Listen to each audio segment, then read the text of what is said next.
Meus amigos, gostaria de iniciar essa palestra agradecendo a presença de cada um de vocês.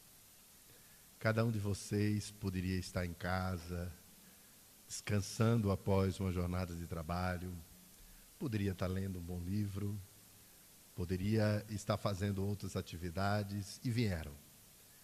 E em nome da casa e em meu próprio nome, eu gostaria de agradecer a presença de cada um de vocês e dizer que a essência do nosso trabalho é a presença humana, é a fraternidade humana, é esse carinho e essa delicadeza com que fui recebido nessa casa nesta noite e que sempre é assim. Isso é a essência do Evangelho, isso é a essência da doutrina. Queria também oferecer da nossa parte os melhores votos para que Jesus nos abençoe a todos. E de tal modo nos ampare que nós atrapalhemos o menos possível o trabalho da espiritualidade. Dentro desse tema grandioso que é o Espírito e a ciência, como vocês vão ver. Mas também não podemos nos furtar de cumprimentar através do YouTube. Vejam que o Sezon está avançando com segurança, porque nós estamos falando, seja a posteriori, porque está sendo gravado, e a responsabilidade aumenta muito, seja ao vivo, como é o caso da Comunhão Espírita de Brasília. Queremos cumprimentar as pessoas que estão cada vez mais interessadas em estudarem. Nós observamos no contato com o público, nos e-mails, nas mensagens que recebemos, que não se trata de uma atenção a uma coisa da retórica, da preleção, mas uma atenção ao estudo. É muito confortável estarmos em casa e pelo YouTube assistindo às palestras espíritas, que alcançam cada vez mais pessoas em todo o planeta. Isso é muito gratificante e que aí queremos registrar, então, os nossos melhores votos de muita paz àqueles que acompanham a programação através do YouTube, no Sezon, né, no canal do Sezon. Que haja muita paz para todos nós. Mas, enfim, vamos começar a palestra Espírito e Ciência. Imagine vocês que o século XVI, precisamente 1590. Em 1590, veio ao mundo uma alma, reencarnou-se na Terra, um indivíduo que influenciou toda a humanidade para todo sempre, com o seu pensamento. Ele nasceu em Paris, em 1590. O seu nome, de alguma maneira, vocês já ouviram falar. É o René Descartes.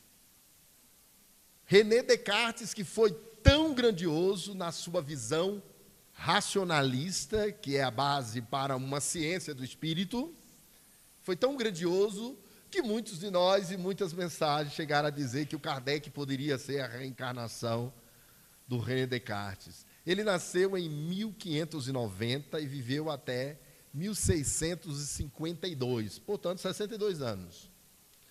Esse indivíduo escreveu um livro chamado O Discurso do Método. Como conduzir o pensamento para chegar à verdade através do uso da racionalidade. Racionalidade esta que é central no Espiritismo e que nós nunca devemos esquecer disso. Vamos lembrar Kardec? Na ausência dos fatos, a dúvida é a posição do homem prudente. Allan Kardec. É preferível rejeitarmos 9 verdades a aceitar uma mentira no meio delas, só para aceitar as 9 verdades.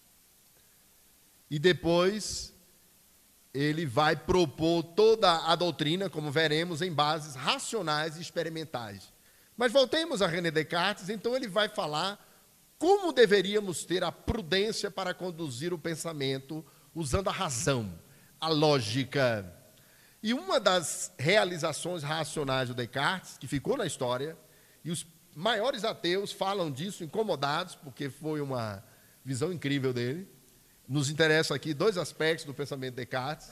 O Descartes, ele disse assim, bom, eu estou pensando e o meu pensamento é a prova da minha existência e da minha autoconsciência, né? Ergo sum cogito.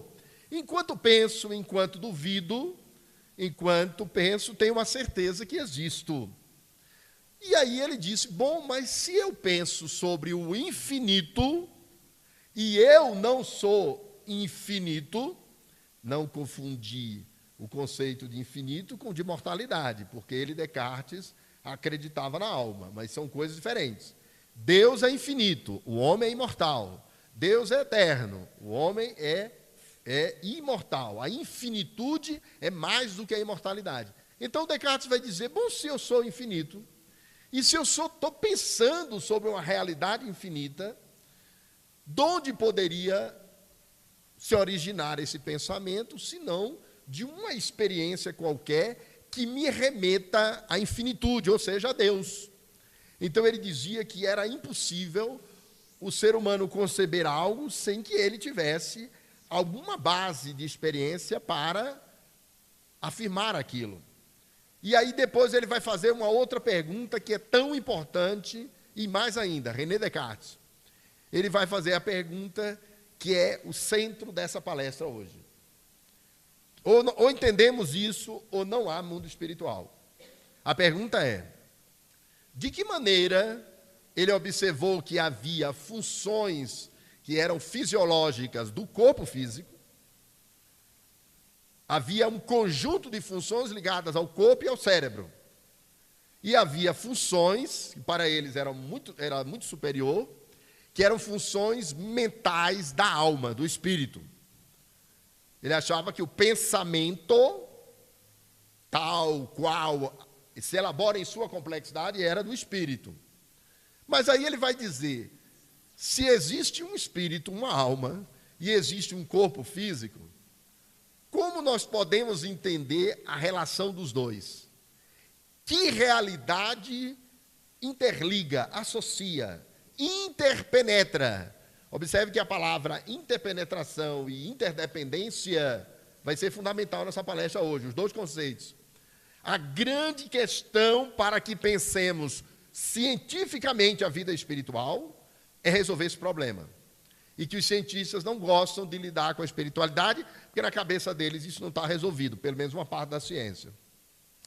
Vocês vão lembrar que toda a vida espiritual presume o quê? Que nós estejamos aqui em uma revestimenta carnal, sensorialmente observável, o corpo físico, e uma consciência. E o Descartes então pergunta, como é que uma coisa entra no universo da outra? Já que são dois universos totalmente distintos, a matéria e o espírito propriamente dito. Ele fez essa pergunta, está na obra de Descartes. Ali, vizinho dele, um britânico chamado Francis Bacon, Lord Francis Bacon, vai estabelecer o outro pilar da ciência moderna. Descartes vai dizer, verdadeiro é aquilo que é racionalmente explicável. A verdade deduz-se da racionalidade, da objetividade. E ele vai propor um método, Descartes, conhecer-se-ia as partes de um fenômeno. Até hoje, a ciência do século XIX faz isso, né? Conhecimento do cérebro, do sistema respiratório, do aparelho reprodutor, do sistema digestivo, do aparelho endócrino. Você conhece as partes do organismo e as conhecendo racional, técnica e cientificamente, através de instrumentos, você chega ao conhecimento do todo. Isso era a visão que Descartes propunha. Vocês vão ver ao longo da palestra que isso está evoluindo e essa parte está bem superada em Descartes. Mas ele propôs isso e a ciência até hoje trabalha com isso. O esclarecimento sobre isso são as especialidades médicas, né? Você vai ao médico, aí você leva o quê? A sua pele, porque estão com alergia. Você vai para um dermatologista, ele só entende de pele. Você está com um distúrbio endócrino, você vai para o endocrinologista. Você está com uma otite, um problema no ouvido, você vai para um otorrino ou um otorrinolaringologista, e por aí vai. um especialista do coração. E aí é curioso que as especialidades estão indo tão longe, o sujeito faz doutorado nos Estados Unidos, que você chega lá com um problema de coração, aí você diz, eu estou com uma deficiência na válvula mitral, que é uma coisa muito conhecida. Eu estou com um problema na aurícula direita. Aí o médico diz assim, bom, não é comigo, eu sou especialista em aurícula esquerda. Vou mandar para o colega. É quando você aplicou Descartes ao extremo, e você sabe muito sobre a parte, mas não sabe do todo, né? Isso é a ciência na sua hegemonia na academia, é isso aí. Mas aí o Francis Bacon vai dizer, bom, para se chegar à verdade não basta usar o pensamento racional. Não basta explicar o racionalmente correto, o tecnicamente correto. É preciso usar a experiência. Para descobrir-se as leis da natureza, os que os cientistas fazem? Eles repetem uma experiência em laboratório, reproduzem as condições, e essa repetição se dá em uma quantidade de vezes tão grande, né? Uma coisa óbvia da medicina. Uma pessoa que está com infecção, ela vai para o médico, para o hospital, ela está com febre. A febre é o hipotálamo que aumentou a temperatura do corpo, dizendo, tem corpo estranho dentro dele. Aí você vai para o hospital, a febre, infecção, bactéria, vírus, tudo mais. Aí o médico faz um exame, ele verifica a quantidade de leucócitos, que se aumentou.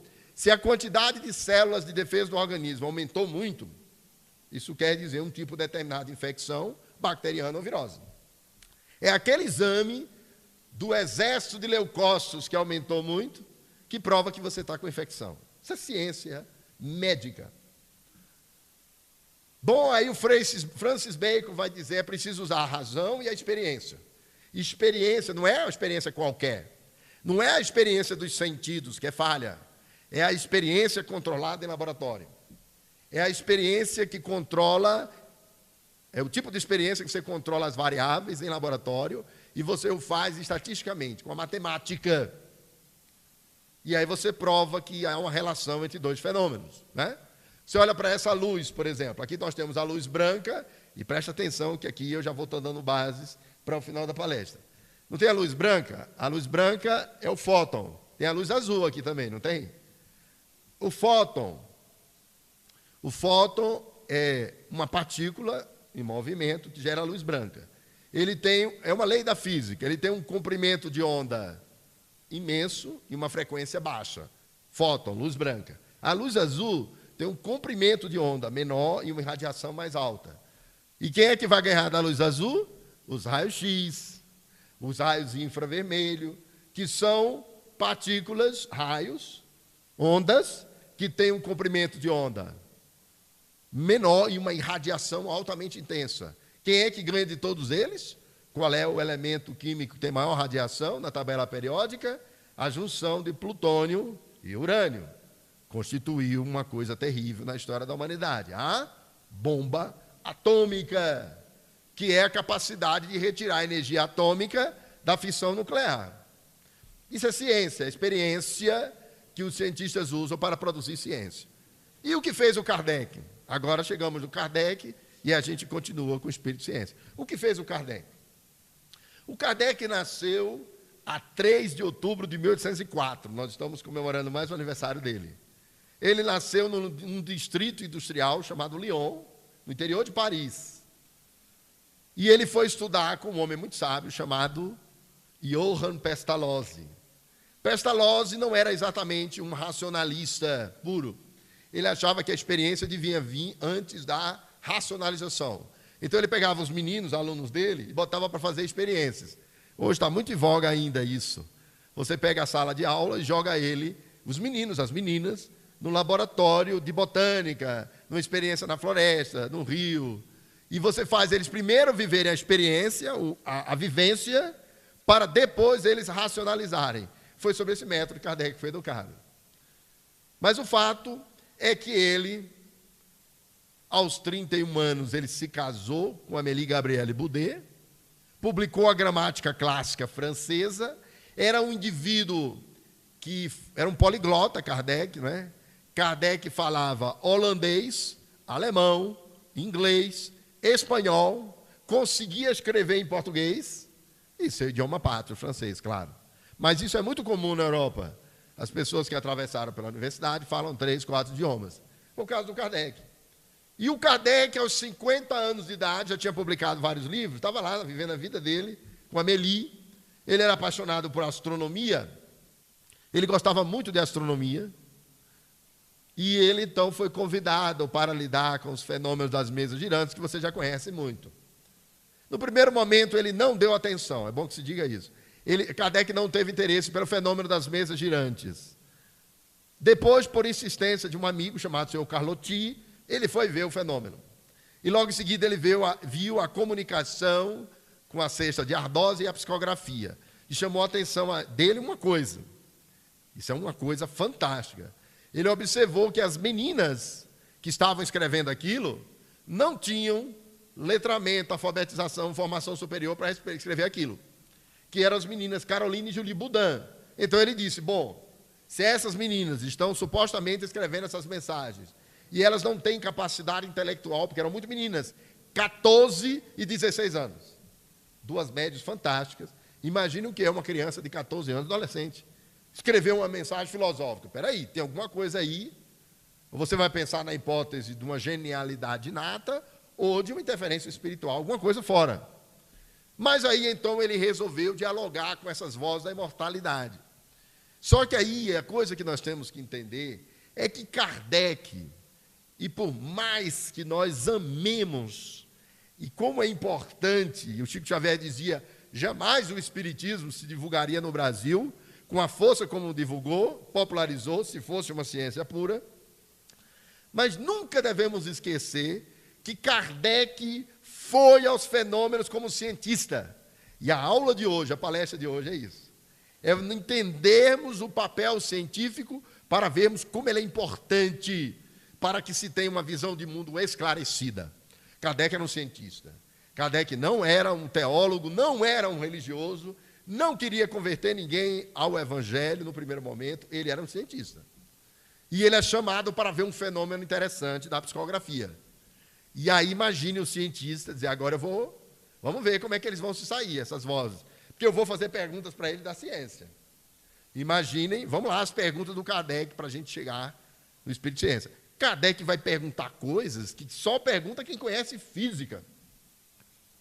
Kardec pergunta assim, ó, no Livro dos Espíritos. A matéria, ela é exatamente tal qual nós a compreendemos? Objetiva, compacta? E os espíritos dizem assim, respondem, a matéria como vós a conheceis neste mundo aí. É assim, mas ficais sabendo que existe matéria em estado etéreo. Meus amigos, no século XIX, falar de matéria em estado etéreo, pode procurar no Livro dos Espíritos, é uma coisa que não cabia naquela época na cabeça de ninguém. Porque naquela época a prevalência era da física newtoniana, que a gente aprendeu no ensino médio. 2 corpos não ocupam o mesmo lugar no espaço. Se isso for verdade, a teoria do perispírito da mediunidade foi de água abaixo. Vou repetir. 2 corpos não podem ocupar o mesmo lugar no espaço. O Newton, que estabeleceu isso, como estabeleceu a ideia que matéria atrai matéria, na razão inversa de suas massas e no quadrado das suas distâncias. Fez o cálculo da lei da gravitação universal e muita coisa. Ele achava que a matéria, ela era dividida, chegava um momento que ela não se dividia mais, ela via como um átomo, a palavra é grega. Tomo é parte, A é não divisível. Acabou. 2 corpos não ocupam o mesmo lugar no espaço. Se isso for verdade, o perispírito e o corpo físico estão jogados fora da academia da ciência. E vocês vão ver que a ciência caminhou em outra direção, já. Então, o Kardec tinha que perguntar isso. Ora, aí o Espírito já sinaliza que tem matéria etérea. Isso não cabia no século XIX. Os estudos da radioatividade, 1971, foi um grande cientista espírita quem começou, William Crookes, ele estudava a radioatividade, os raios catódicos. Ele estudava isso. Ele entrou na história, vou logo soltar para vocês, porque é empolgante a pesquisa deles, vocês encontram isso em Fatos Espíritas, da Federação Espírita Brasileira, William Crookes. Imaginem vocês, William Crookes estava ali na época do Kardec.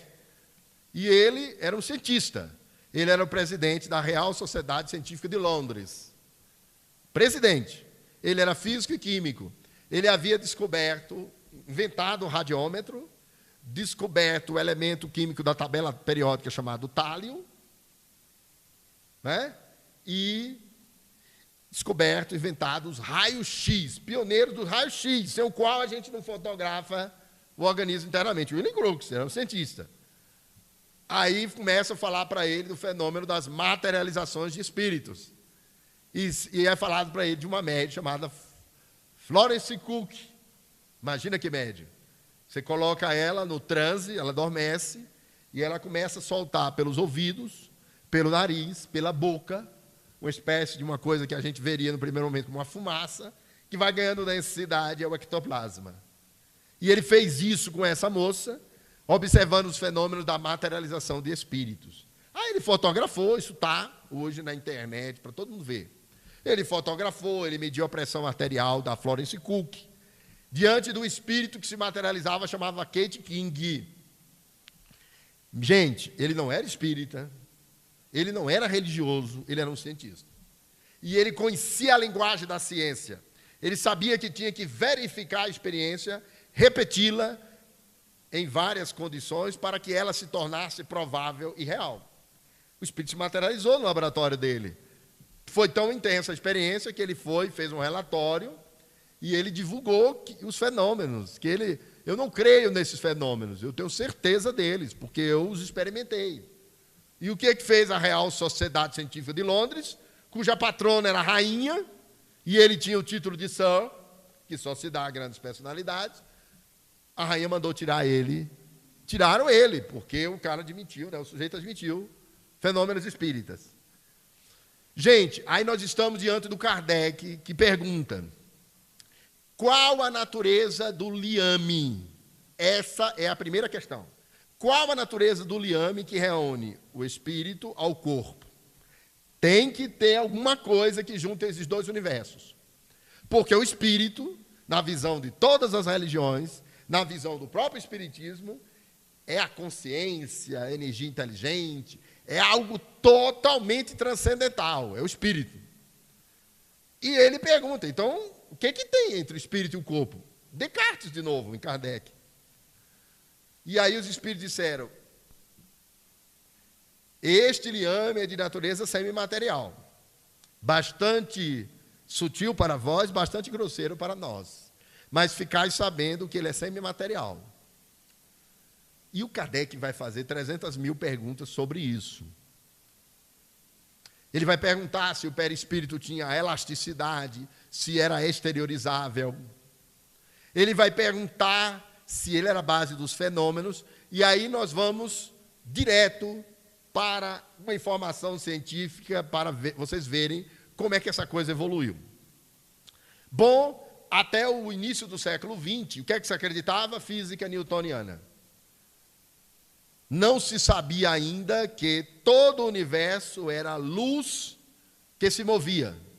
Eu vou dar um dado para vocês agora, para quem não está muito habituado com isso, vocês vão ficar assim, pensando. Acho que até já falei isso, eu entrevistei um grande cientista em Brasília chamado Pierre Weil, da Unipaz. Aí ele disse para mim na entrevista: meu filho, nós somos luz no nosso corpo. E a época, isso tem uns 15 anos, eu estava no começo dos estudos da física quântica, eu não entendi muito bem. Olha o que a física descobriu. A física quântica descobriu que, do ponto de vista microscópico, em escala atômica, em escala quântica das partículas, nós somos tão luz quanto a luz do Sol e essa luz aí. O elétron é a luz em uma velocidade diferente. Esse elétron que está nos iluminando, chamado fóton, ele está em outra velocidade. E a luz natural em outra. Velocidade e frequência. Lembra da lei da física? Toda a realidade transcendental, toda a realidade das ondas tem velocidade e frequência. E aí, no início do século XX, cientistas se reuniram na Alemanha, em Londres, e começaram a fazer surgir a chamada mecânica quântica e a mecânica relativística de Einstein. Física quântica, e não é a mesma coisa. O modelo da física quântica é um, da mecânica relativística de Einstein é outra. Bom, aí então os cientistas começaram a observar, e aí tem um fato, tem um deles que é muito importante para essa palestra, o nome dele é Niels Bohr. Vocês procurem na internet tudo que eu estou falando, podem procurar. Ele era um físico alemão, morava em Berlim, e ele começou a elaborar uma teoria, e eles faziam os cálculos para comprovar a teoria dele. A teoria dele era o seguinte: olha, eu estou desconfiado que as partículas não ocupam lugar no espaço. Você pega o microscópio, aí você pega o átomo. Lembra do átomo do ensino médio? A maioria lembra, né? O átomozinho. Não tem aquelas camadas vibratórias? Tem os elétrons, os prótons e os nêutrons, né? Aí, durante muito tempo, se acreditou que aquelas partículas, elas ocupavam lugar, elas estavam lá, em um lugar. Aí o Niels Bohr disse: olha, eu estou desconfiado que elas não ocupam lugar no espaço, elas só vibram. E essa ideia foi ganhando volume, ele fez os cálculos, e ele disse: eu tenho um relatório para apresentar. Ele saiu de Berlim e foi para Londres. Imagina quem foi que assistiu à palestra dele: Max Planck, Heisenberg, Einstein e os físicos todos. Você falar para Einstein, fazer uma conferência com Einstein na plateia. E aí ele fez toda a conferência e disse: tenho certeza da não localidade quântica das partículas. Imagina o que é isso. Ele estava dizendo que, ao nível microscópico, as partículas vibram. Elas têm duas dimensões: corpúsculo e onda. Ao nível ondulatório, ela está vibrando, mas ela não está ocupando nenhum lugar no espaço, ela só vibra. Aí eu já vou logo para vocês verem como isso tem impacto agora, imediato. Não tem teoria nenhuma nisso. Se a tese do Bohr estiver correta, nós não ocupamos, em escala microscópica, nós não estamos nessa sala. Em escala microscópica, ninguém está no auditório. Nós apenas estamos vibrando, em escala microscópica, dentro do comportamento das ondas. Porque a onda não ocupa lugar no espaço. Ele teorizou sobre isso. Os físicos ficaram tão apavorados com a ideia, eles sabiam que se aquilo fosse verdade, a concepção inteira do universo ia desabar. Lembra da história de dois corpos não ocupam o mesmo lugar no espaço? Ele saltou para dizer que as partículas não ocupavam lugar nenhum no espaço, que elas eram pura energia que se movia. E eles sabiam já, o Einstein já tinha calculado, que a luz se propaga a 300 mil quilômetros por segundo. O elétron está numa velocidade diferente, claro, mas ele não ocupa lugar no espaço. Quando ele fez essa conferência, o ano é 1912, os pares deles ficaram enlouquecidos. E ele, cada palestra desse, eles tinham que fazer um relatório. Aí teve uns que foram para a floresta, navegar no rio Thames, em Londres, foi fazer alguma coisa, tinha que entender aquilo. Depois tinha que escrever, dar uma resposta. Só que ele não conseguiu provar a tese dele. Ele só propôs, no ano de 1982, 82, olha quanto tempo depois, um cientista da Universidade de Paris 5, chamado Alain Aspect, ele provou a tese de Bohr. Dentro do laboratório de física, ele solta as partículas, ele observa que uma mesma partícula ela era detectável em diferentes lugares ao mesmo tempo. Ele estava provando a não localidade quântica das partículas. Quando Einstein, depois de defender a relatividade e dizer que espaço e tempo estão integrados e que um depende do outro, não é? O Einstein já tinha provado que o tempo não era determinista. Qualquer pessoa que viajar próximo à velocidade da luz, o tempo passa para ela mais lento do que quem está na Terra. Na ciência, o nome disso é paradoxo do avô. Se você pegar uma espaçonave e a espaçonave puder viajar, e no futuro vai ser assim, na velocidade próxima à luz, presta atenção, a luz viaja a 300 mil quilômetros por segundo. Um Boeing desse faz 900 quilômetros por hora, 1.200. As espaçonaves lá da NASA podem fazer 5.000 quilômetros por hora. É uma piada na frente da velocidade da luz. E aí vocês veem por que a gente não pode viajar no universo. Porque no universo é assim, quer ir para Andrômeda, outra galáxia, viaja na velocidade da luz. Que aí daqui a 50 anos você chega lá, na velocidade da luz. Já viram, né? Então, o Einstein terminou a vida reconhecendo o Bohr e dizendo: o universo inteiro é uma teia vibratória. Gente, tudo isso eu estudei, não pense que é folclore, não. Eu estou lendo um indivíduo que vocês precisam ler. E todo espírita tinha que ler, e a gente é distraído, não estuda. Ele já teve no Brasil várias vezes, no Brasil, ele é norte-americano. Ele se chama Amit Goswami. Ele escreveu muitos livros. O Doutor Quântico, A Física da Alma, A Janela Quântica, A Evolução Criativa das Espécies. Ele escreve mais rápido do que eu consigo ler, porque eu já li uns 9 dele. Esse indivíduo, ele é físico, só que ele vem da Índia, ele nasceu na Índia, e ele é professor na Universidade de Oregon, nos Estados Unidos. Todas as teses espíritas ele defende. Está aí um indivíduo, a gente fica às vezes fantasiando, né? Allan Kardec reencarnou, isso aí poderia ser Allan Kardec. Tem nível para ser. Mas aparecem uns Kardec aí que não tem jeito, né? Ele é reencarnacionista e trabalha com a imortalidade da alma enquanto cientista. Ele vai para uma plateia da UNB, da USP, da Universidade de Harvard, e ele fala de ciência. Ele diz, olha, o materialismo de vocês está ultrapassado. Então, gente, a física quântica nos deu a base para que descobríssemos que a nossa realidade é multidimensional, que ao nível ondulatório a matéria não ocupa lugar no espaço, e, portanto, é possível que haja várias dimensões se interpenetrando. Lembra que eu falei? Agora faz sentido falar em perispírito. O perispírito, ou corpo espiritual, que os cientistas estão chamando de corpo quântico, ele pode ser um tipo de matéria cuja velocidade é superior à da luz. O universo que nós conhecemos é luz, certo? O que é que se sabe hoje? A luz e todo o movimento dela. Nós somos constituídos de luz como o Sol, como essa mesa, como esse copo, que é tudo isso são estruturas eletrônicas. O nome disso em física é o movimento do spin. Não é? O spin dos elétrons, o spin dos prótons, o spin dos nêutrons, tudo aquilo é velocidade.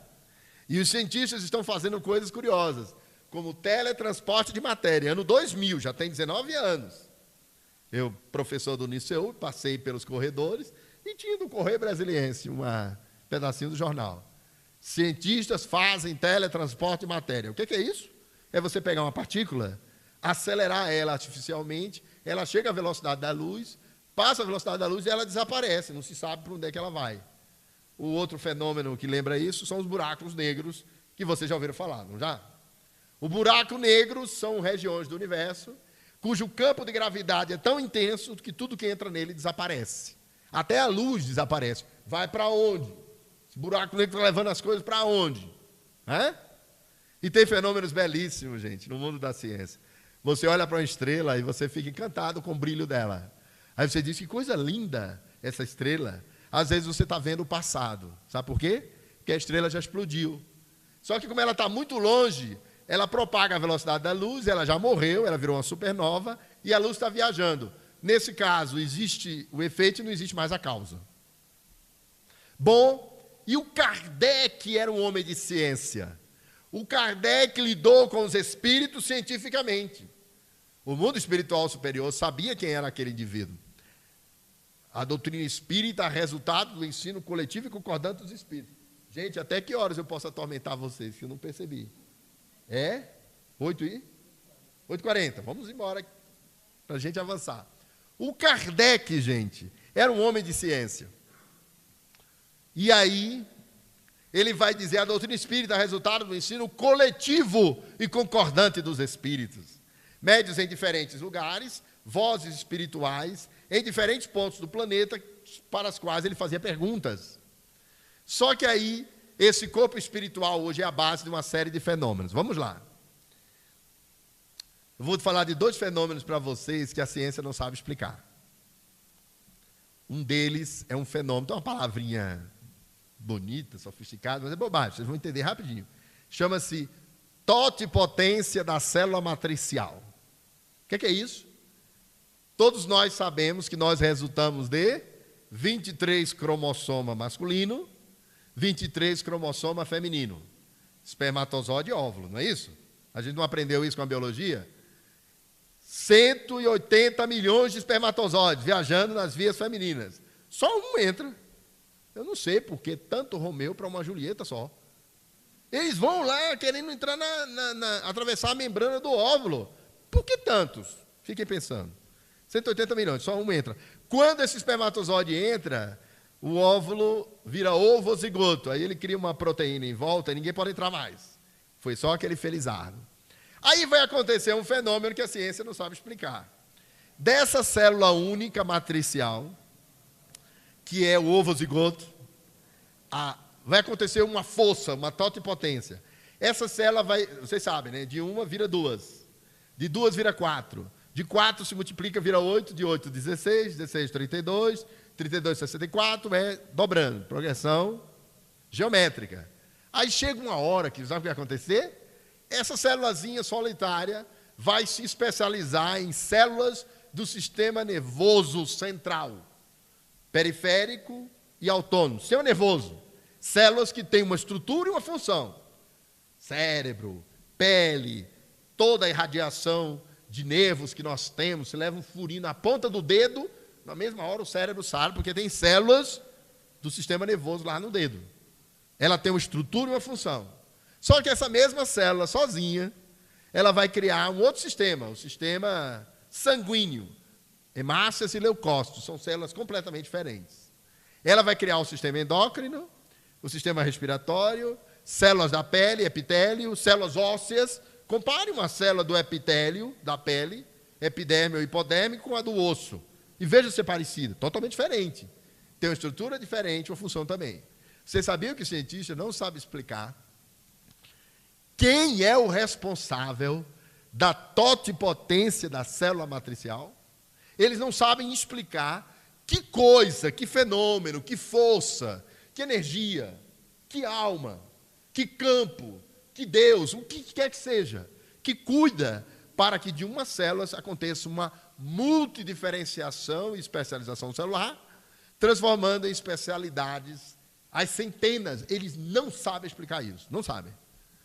E por que não sabem? Porque eles estão demorando a estudar uma coisa que o Espiritismo já revelou, que é o perispírito. Que é o perispírito no Espiritismo, o Ka entre os egípcios, Ka. Lá no Egito Antigo, o corpo quântico era o Ka. Paulo de Tarso chamava de corpo celeste. Os hindus chamam de corpo prânico. Os japoneses chamam de energia Ki. E os chineses, energia Chi. A medicina homeopática chamou isso de princípio vital. Teve muito nome. Mas, no fundo, todos estão se referindo a essa matriz da vida. Tem um cientista que vocês devem procurar, eu coloquei na minha página ao falar dessa palestra, chama-se Rupert Sheldrake. Ele é um norte-americano, ganhou o Prêmio Nobel em Biologia Molecular em 82. Ele propôs a teoria dos campos da vida. E não é só o ser humano que teria esse campo, são todas as espécies vivas. Vou falar para vocês uma coisa que eles estão fazendo experiência com isso. Você pega a cauda de uma salamandra e coloca no lagarto. Faz uma cirurgia. Ele filhote, é informação. Você tira a cauda da salamandra e coloca no lagarto. Ele filhote. Sabe o que eles começaram a observar? Que a cauda da salamandra começou a ganhar uma forma, ficou compatível, deixou de ser cauda de jacaré e passou a ser cauda de salamandra. Opa, o que está fazendo? Tem um campo da vida, um campo organizador que está organizando isso. Aí o Espiritismo vai dizer, esse é o perispírito. Ele vai ser responsável por um outro fenômeno que a ciência não explica. Vejam como o espírito e a ciência precisam dialogar. Outro fenômeno é o seguinte, esse é mais lindo ainda. Pensem vocês comigo. Vocês estão assistindo essa palestra, né? Eu espero que a maioria acordada. E eu espero que eu não esteja maltratando muito vocês, não. Com essa ciência aplicada. Mas é importante para a doutrina. Agora vocês imaginem. Vocês assistem a palestra, ou um filme, ou leem um livro. Ou assistem uma peça de teatro. O que for, vê uma paisagem. Ao mesmo tempo, sabe o que acontece? Você pensa, sente, tem emoções. Pensamento é uma área do cérebro, córtex. Emoções é o cérebro límbico, é outra área. E vocês dão uma tossidinha, tosse. Quando tosse é outra área do cérebro.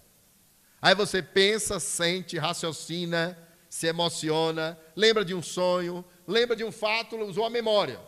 Olha quanta coisa já fez. Pensou, veio as lágrimas, usou a memória, recordou de sonhos, teve vontade de tomar um sorvete. É outra área do cérebro. Sabe qual é a questão? É que tudo isso acontece simultaneamente. Não tem esse negócio. Agora eu penso, depois eu me emociono, depois eu uso a memória, depois eu tenho vontade de tomar o sorvete e eu sinto água na boca ao sentir o cheiro ou lembrar do sorvete. Não tem essa conversa de separação. É tudo simultâneo, integral e integrado. Eis um problema para os neurocientistas. Sabe por quê? Porque não existe nenhuma estrutura no cérebro que tenha sido identificada e cuja função seja juntar todo mundo. Você sabe, por exemplo, né? Você tem aqui a glândula pituitária, na base do crânio. A amígdala cortical, o hipotálamo. São estruturas ligadas ao comportamento agressivo. Você fica com raiva, elas produzem respostas agressivas através de neurotransmissores. Mas você junta as coisas, né? As emoções, o pensamento. E quando você junta, você opera de forma integrada. A ciência não sabe quem é o responsável pelo holismo cerebral, porque ela não conhece o perispírito. Estão vendo? Agora vocês imaginem, eu vou tentar fechando a palestra, vocês imaginem como falar de espírito para a ciência. Você pega um pós-doc em física e diz, vem cá, vem assistir nossa reunião mediúnica. Aí você diz, não, tem um espírito que está do lado. No passado, a fantasia popular dizia que incorporava, né? O povo acreditava assim, né? O espírito entrava no corpo. Lembra do filme Ghost? É uma incorporação, entra no corpo do indivíduo. E aí se acreditava que se podia, inclusive, tomar o corpo de uma pessoa. Não tem nada disso. O espírito está aqui do lado e ele está comunicando através de ondas no pensamento do médium. Perispírito a perispírito. Para que você possa falar em ciência sobre perispírito e mediunidade, você tem que compreender as qualidades desse corpo quântico. E aí você vai entender que a mediunidade só é possível porque o médium é um sujeito exteriorizável, expansível. Eu já contei essa experiência aqui, ela é natural, muito real. Quando eu era menino, cidade do Recife, Nordeste, eu ia para uma casa espírita, parecida com essa, chamava-se Regeneração. Você estava lá no fundo, tinha uns 14 anos de idade. Aí eu fechava o olho, engraçado, eu começava a ver o que estava escrito no quadro de olho fechado. Tomava um susto. E estava lá o escrito. Hoje me acontece diferente, eu me acordo de madrugada e às vezes eu vejo o meu cachorrinho em desdobramento. Por que que isso acontece nesses momentos de sono? Uma das variáveis é porque o perispírito está parcialmente expansível, deslocado. O que é o médium? Segundo o doutor Hernani Guimarães Andrade, o médium, ele é um indivíduo que se expande, ele se exterioriza, ele vê de olho fechado, ele vê o mundo espiritual, não é pelos olhos físicos, ele vê porque entra na faixa do perispírito dele. E ele vê, ele está vendo. É o perispírito que de forma extrasensorial está captando o espírito. Mas isso só é possível em um modelo quântico de realidade, em que vários corpos se interpenetram. E o corpo do espírito é colado no do médium, no sentido de duas dimensões. É como se fosse a luz que atravessa um corpo e o ilumina. Ela atravessa os raios-x. O raio-x é um bom exemplo de mediunidade. Você vai lá para a tomografia, para o raio-x, e o raio-x atravessa seu corpo e fotografa por dentro. E como o tempo está terminando, teria muita coisa para colocar, mas vocês imaginem vocês no futuro. Hoje é a tomografia, né? Recentemente eu tive uma crise de coluna significativa, fiz uma tomografia. Aí aparece tudo por dentro, o osso, os nervos, a parte interna, externa, em camadas, 3 dimensões, do jeito que você quiser, o médico vê tudo. Imagina no futuro, provavelmente é o que vai acontecer. Você vai para o médico, ele vai bater uma raio-x, uma tomografia do perispírito. Não vai ser mais do corpo. Tranquilo, tranquilo, como vamos evoluir para isso. E aí o perispírito do encarnado vai aparecer na fotografia. Isso já foi feito em uma área, na fotografia da aura, que não é alma, gente. A aura é uma bioenergia que todo ser humano vivo, todo ser vivo tem. Os russos os russos que descobriram a aura. E eles vieram fotografar a aura de Chico Xavier. Imaginem vocês. Vieram os russos nos anos 70. Fotografaram a aura do Chico. O Chico normal, 20 centímetros de aura. A nossa não passa de 2 centímetros. A dele era 20. E quando ele estava psicografando com Emmanuel, a aura ia a 30 metros. Porque mundo de energia se integram entre o mundo espiritual e o mundo físico. Então, meus amigos, a doutrina espírita, como o próprio Kardec a define, o espiritismo, tópico 19 da Gênese, o espiritismo é a ciência nova, que veio revelar ao mundo a existência da vida espiritual e suas relações com o mundo corporal.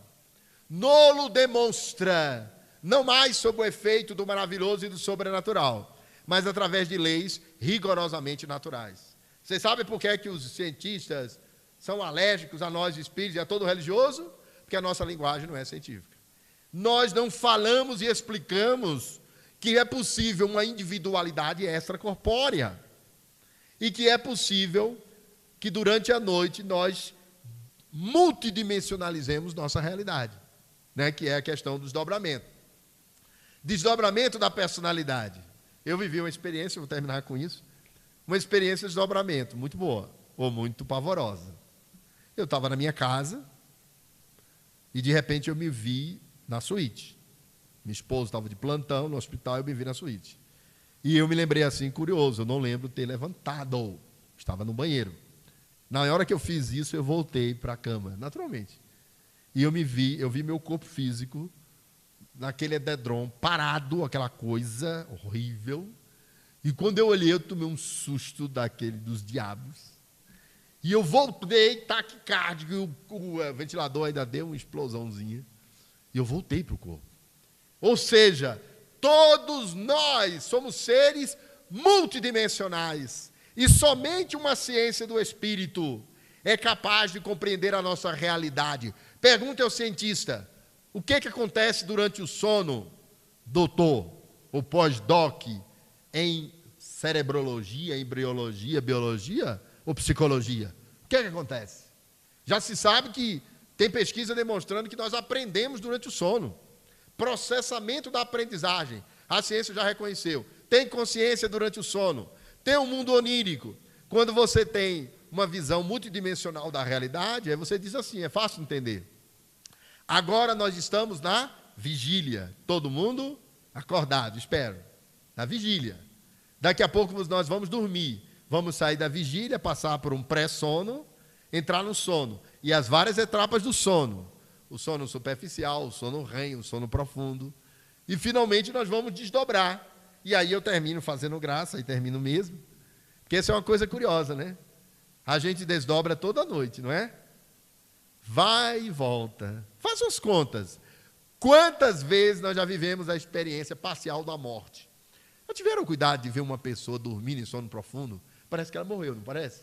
As funções respiratórias estão mantidas, a pessoa em sono profundo, parece estar no coma, mas ela está viva. Aí a gente vai e volta, vai e volta. E um dia a gente vai e não volta mais. Simples assim. E foi tantas vezes. E como é bom dormir, quem não gosta de dormir, não é, gente?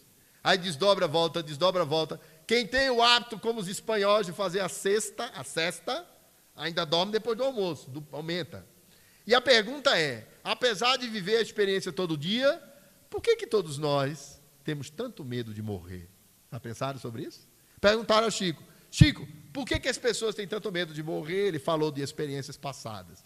Mas eu vou terminar essa palestra dizendo, que acabou o tempo mesmo, que nós temos medo de morrer porque nós não temos consciência de mortalidade. Nós só temos a consciência que protege a vida. Quando você navega pelos níveis de consciência, consciência de vigília, de sono sem sonhos, sono com sonhos, consciência desdobrada do corpo, projeciologia, consciência espiritual, além do corpo, mediunidade, desdobramento, consciência de unidade. Quando você sobe o nível de consciência, você perde o medo de morrer. E nós morremos de medo de morrer, todos nós, inclusive os espíritas. O sujeito está com 90 anos, aí ele manda uma cartinha para a reunião mediúnica. Meus amigos, por favor, eu quero uma moratória. Está todo mundo vivendo sem, me dê mais 10 anos que eu quero trabalhar. Mas é no centro, não é lá não. É aquela história que eu já falei aqui, né? A pessoa, eu chego aqui e faço, meus irmãos, história do sacerdote, quantos de vós quereis ir para Deus? Aí a pessoa rapidamente diz, eu quero. Quem que não quer ir para Deus? Quem quer ir para ver Deus e conhecer Deus? Todo mundo quer. Aí logo em seguida eu pergunto, quem quer ir para Deus agora? Você sabe o que é que tem que fazer para ir para Deus, né? Isso na igreja é assim. Aí o sacerdote fez de propósito. Aí a pessoa disse assim, não, que é isso? Agora? É como se eu perguntasse para vocês, tem um aeróbus esperando lá fora. Sabe quem está nele? Bezerra de Menezes, Eurípides Bassanufo, Joana de Ângeles, Francisco de Assis. Quem quer ir? E eu já vi uns corajosos dizendo, não, eu quero. Os mais inteligentes dizem assim, que nada, eu vou em desdobramento, vou dormir, eu vou e volto, vou e volto. Então, meus amigos, a doutrina espírita matou a morte e nos deu uma visão que brevemente eu procurei descrever para vocês, de que o espírito é a causa da biologia profunda, que o espírito, e sem ele o seu corpo quântico, não se compreenderá as alergias, as doenças psicossomáticas. O indivíduo tem uma depressão, faz toda a pesquisa neurocientífica, tomografia do cérebro, não aparece nada. De onde é que vem a doença? Corpo espiritual. E nós colocamos todos os dias lixo no corpo espiritual. Lixo vibratório, ódio, mágoa. Os cientistas já mostraram que existe o perfil do paciente oncológico, paciente com câncer. 50% é genético, os outros 50% é comportamental. Não guarde rancor, não guarde raiva e perdoe. Isso ajuda você a não desenvolver o câncer. Eu não estou brincando, é sério. A pesquisa científica mostra isso. Se você odia muito, tem muita mágoa, é rancoroso, ruminante, aquela história, eu lembro que fulano fez, Paulo me fez, 30 anos, 40 dias, 18 horas, ele fez aquilo comigo. Isso é mágoa, né? E a gente guarda essas coisas. Então, meus amigos, aprendamos a viver a doutrina espírita, compreendendo-a numa lógica da ciência, que dialoga com a ciência contemporânea, que explica os fenômenos e ajuda a ciência através do espiritismo. Mas tudo isso seria um tanto irrelevante se nós não fizéssemos a tarefa da autotransformação e do autodespertamento, que é despertar a nossa consciência de mortalidade, sermos espíritos, olhar para si mesmo e dizer, eu sou espírito, eu estou Denizar, mas eu não sou Denizar. Eu já era antes dele ser, e ele vai ficar, o corpo, e eu vou continuar, porque o eu profundo é anterior, pré-existente, sobrevivente, é o espírito. E aí, nessa proposta de despertarmos a nossa consciência, a consciência de espírito, uma nova identidade, como disse Sócrates, Sócrates, vão matar você. A Sócrates ninguém mata. Isso aqui é vestimenta. Despertarmos a consciência espiritual para vivermos com alegria no poema que diz, desperta a tua alma adormecida. Nas ilusões perigosas desta vida, não te detenhas ante as sombras do caminho. As belas rosas também trazem seus espinhos. Se alguém magoou teu coração, não te tristeças. Segue a oração, sendo a vida na terra passageira. Se caminhas para a libertação, esquece as ofensas e perdoa. Segue para a tua evolução. Se tens conhecimento do Evangelho, se praticas um pouco que seja a caridade, não podes dizer que não sabes ou não conheces. O que é a felicidade? Ergue teu olhar, fita a natureza. Pensa que pode ser leve o teu fardo. Suave a tua cruz, se tiveres no teu coração Jesus. Que o Mestre do amor nos pacifique a alma, nos torne criaturas dóceis, amáveis, amigos e verdadeiros, para que vivamos a utopia do Evangelho e nos amemos uns aos outros. Como ele disse, aqueles dos meus discípulos serão reconhecidos pelo muito que se amarem. Essa é a proposta espírita. Muito obrigado pela paciência de vocês. A próxima vez eu prometo que eu não massacro mais de vocês com a informação científica e trago algo mais suave. Muito obrigado muita paz e até uma próxima vez.